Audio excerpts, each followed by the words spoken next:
শব্দটা কোথা থেকে আসছে বোঝার চেষ্টা করছে লাবণ্য। শব্দটা সে স্পষ্ট শুনতে পেয়েছে। আচ্ছা, এমন নয় তো চিৎকারটা বৃদ্ধ লোকটি দিয়েছে? আমার এতক্ষণ কেন মনে হলো না? লাবণ্য ভালো করে জানে সামির আর স্বামীরের সাথে সাপেরা যতক্ষণ ভয়ঙ্কর না কেন, এখন কেউ তার কোনো ক্ষতি করবে না। অন্ধকারে কিছু দেখা যাচ্ছে না। বারবার লাইট জ্বালানোর চেষ্টা করছে, কিন্তু লাইট জ্বলছে না। লাবণ্যর মা আর স্বামীর আসার পর অনেক কষ্টে রুমের লাইট অন হয়েছে। নিচে পড়ে আছে বৃদ্ধ লোকটি রক্তাক্ত শরীরে। সারা ঘর রক্তে লাল হয়ে যাচ্ছে। কেউ খেয়ালই করেনি তারা রক্তের ওপর দাঁড়িয়ে আছে। লোকটি লাবণ্যকে ইশারা দিচ্ছে ওনার কাছে যাওয়ার জন্য। তোর বড় বিপদ মা, তোর সন্তানই তোর জন্য কাল হয়ে দাঁড়াবে। মানুষ আর সাপের মিলনের কারণে তোর সন্তান মানুষ রূপে জন্ম নেবে, কিন্তু সে যে কোনো সময় তার রূপ পরিবর্তন করে সাপ হয়ে যেতে পারবে। এই স্বামীর তোর বংশের। আর কিছু বলার আগেই মারা যায় লোকটি। লাবণ্য হাতের দিকে তাকিয়ে দেখে লোকটার দেওয়া তাবিজটা তার হাতে নেই, কিন্তু রাতে সে নিজের তাবিজটা হাতে পড়েছিল। তাহলে তাবিজটা তার হাত থেকে কে খুলে নিল? বৃদ্ধ লোকটি বা কেন মারলো? শুধুমাত্র স্বামীরের আসল পরিচয় জেনে গেছে বলে? রাতে এই কথাটা বলার জন্য হয়তো আমার হাতটা ধরেছিল, কিন্তু আমি নিজেই বুঝতে পারলাম না। আজ আমার জন্য লোকটা মারা গেল। স্বামীর তো রুমে ছিল, তাহলে কে মেরেছে? আমার জন্যই আমার বাবা বিছানায় পড়ে আছে। লাবণ্যর অবাক লাগছে। লাবণ্যর মা এতগুলো কথা শোনার পরও ওনার একটুও খারাপ লাগছে না। লাবণ্যর এটা ভেবে কষ্ট লাগছে তার গর্ভে জন্ম নিচ্ছে ভয়ঙ্কর এক মানব শিশু। লাবণ্যের মা আর স্বামী যে যার রুমে গিয়ে আবার ঘুমিয়ে গিয়েছে। সকালে পুলিশ বাড়িতে এসে লাশটা নিয়ে যায়। স্বামীরও যায় পুলিশের সাথে, কারণ এই বাড়িতে একটা খুন হয়েছে। তারা কেউ খুনের সাথে জড়িত না। প্রমাণ ছাড়া কেউ এই কথা বিশ্বাস করবে না। লাবণ্য ভালো করে জানে স্বামীরের বিরুদ্ধে কেউ কোনো প্রমাণ না পেয়ে একটু পরেই স্বামীরকে ছেড়ে দিতে বাধ্য হবে পুলিশ। রোহিত আর বাকিদের সাপের ছোবল দিয়ে মারলেও বৃদ্ধ লোকটিকে সাপে ছোবল কিংবা কোনো আঘাত করেননি, বরং টিনের চালের বেড়া এক পাট খুলে তার পেটে ঢুকে গিয়েছিল। হয়তো কোনো কারণে এক পাট খুলে গিয়ে তার ওপর পড়ে যায়, এটা দুর্ঘটনাই মাত্র। কিন্তু আসলে তো তেমন কিছু হয়নি। সত্যিটা কখনো মানুষ জানতে পারবে না, কি করে মারা গেছে লোকটি। একটার পর একটা খুন হয়ে যাচ্ছে, এরা কিন্তু কেউ কিছু করতে পারছে না এদের। সন্ধ্যায় স্বামী ঠিকই বাড়ি চলে আসে। কেউ কারোর সাথে তেমন কোনো কথা বলছে না, সবাই চুপচাপ। সকাল থেকে লাবণ্য তার মাকে বারবার বলছে তার শরীরটা ভালো না, সে ডাক্তারের কাছে যেতে চায়, কিন্তু লাবণ্যের মা স্বামীরের মতন বারবারই না করে দিচ্ছে। লাবণ্যের মাও স্বামীরের ইশারায় চলছে, তার আচরণে ঠিকই বোঝা যাচ্ছে, কিন্তু লাবণ্যও নাছোড়বান্দা, সে ডাক্তারের কাছে যাবেই। বাড়ি থেকে বের হতে যাবে, স্বামীর লাবণ্যের সামনে এসে দাঁড়িয়ে আছে। তুমি নিশ্চয়ই তোমার বাবার লাশ দেখতে চাও না? আমি কি করতে পারি তোমাকে সবটা খুলে বলতে হবে না আশা করি। নিজের মাকে স্বাভাবিক সুস্থ দেখতে ভালো লাগছে না?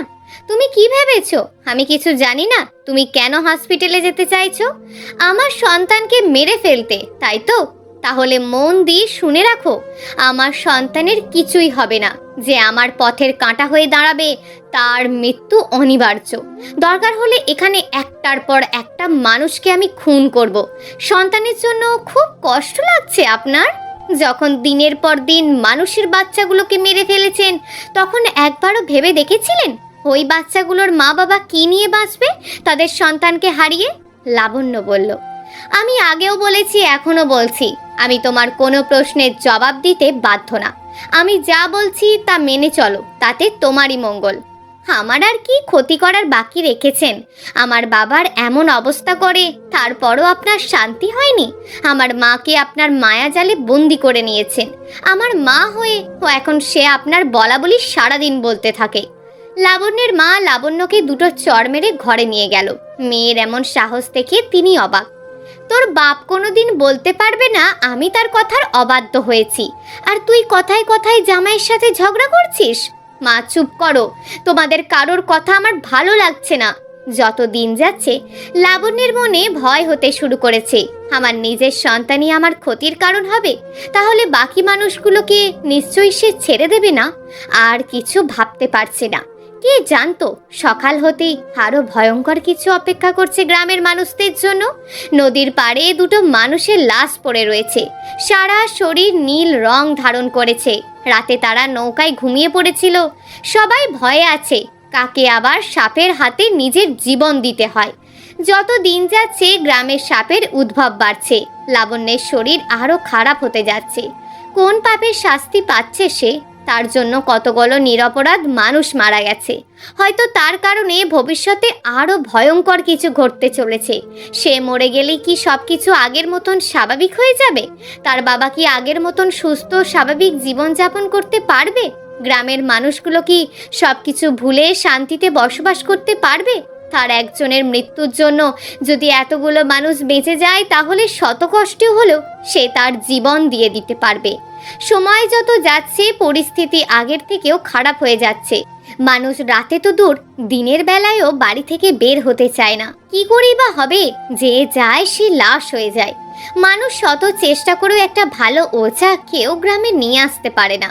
লাবণ্য এখন আর আগের মতন কারোর সাথে কথা বলতে যায় না। সব সময় অন্ধকার ঘরে থাকতে পছন্দ করে। হাত পা দুটো বেঁধে রাখা হয়েছে। কখন আবার দেখা যাবে নিজের হাতেই ছুরি চালিয়ে দিয়েছে। এখন আর লাবণ্যকে বিশ্বাস করতে পারে না স্বামীর। মেয়েটা দিন দিন পাগল হয়ে যাচ্ছে। তার সাথে স্বামীরের এতদিনের স্বপ্ন শেষ হয়ে যেত। কি করে একটা মানুষ এমন কাণ্ডজ্ঞানহীন মানুষের মতন কাজ করতে পারে? তাহলে কি লাবণ্য ওই বৃদ্ধ লোকটির কথাগুলো এখনো বিশ্বাস করে আছে?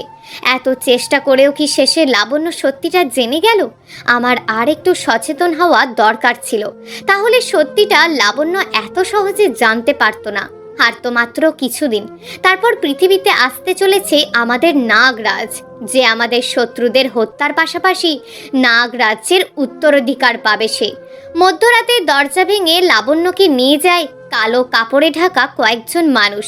লাবণ্যের চোখ খুলতেই সে দেখতে পায় তার হাত পা বাঁধা। চারিদিকে নীরবতা বিরাজ করছে। একজন আগুলের কুণ্ডলীর সামনে বসে কী সব মন্ত্র উচ্চারণ করছে। তার পাশে আরো কয়েকজন দাঁড়িয়ে আছে। তাদের সবার মুখে হাসি। হাসবে না কেন? এত সহজে লাবণ্যকে খুঁজে পাবে সেটা তাদের কল্পনার বাহিরে ছিল। তাদের শত্রুর খোঁজ তাদেরকে আর কষ্ট করে পেতে হলো না, বরং শত্রুই তার সন্ধান তাদেরকে জানিয়ে দিল।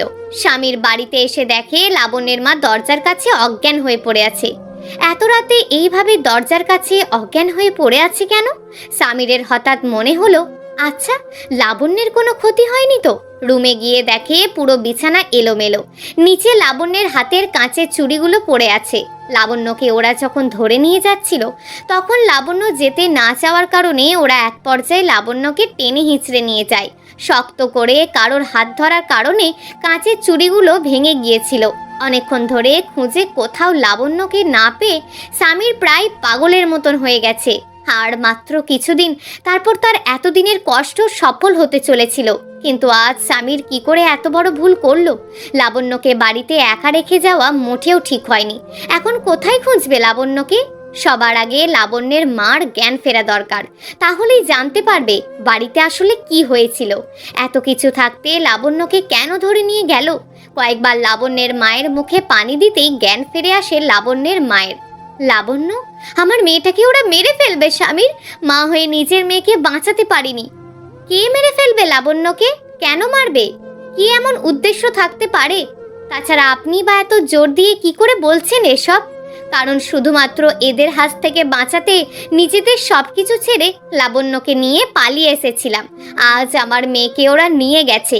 হয়তো এতক্ষণে আমার লাবণ্যকে মেরে ফেলেছে। আমার তো একটাই মেয়ে। আজ ওর কিছু হয়ে গেলে আমি কি নিয়ে বেঁচে থাকবো? আমাকে সবটা খুলে বলেন, তা না হলে আমি কিছু করতে পারবো না।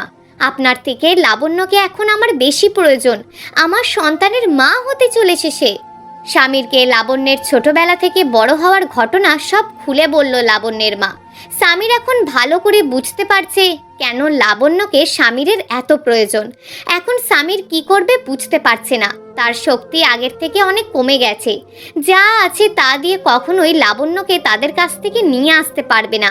এখন তার সঙ্গীদের সাহায্যের দরকার, যারা এই বিপদে কাজে আসবে। লাবণ্য মাথাটা কেমন করছে, চোখগুলো ঝাপসা হয়ে আসছে। একটু পর কিসের পানি ছিটিয়ে দিচ্ছে এরা।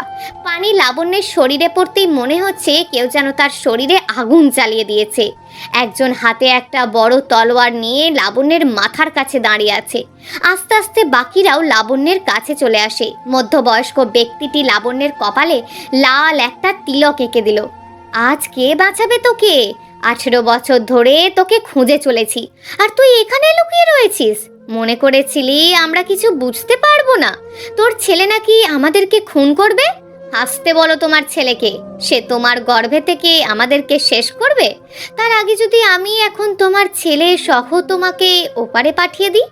এত কথা বলার দরকার নেই, আগে আমাদের কাজ শেষ করতে হবে, তারপর আমরা দুজন অমর হয়ে যাব। আজ থেকে 18 বছর আগে যা করতে পারিনি, আজ সেই অসমাপ্ত কাজকে সমাপ্ত করতে চাই। মরার আগে সত্যিটা লাবণ্যের জানা উচিত, কেন তাকে মারা হচ্ছে, কেন তাকে আজ মরতে হবে।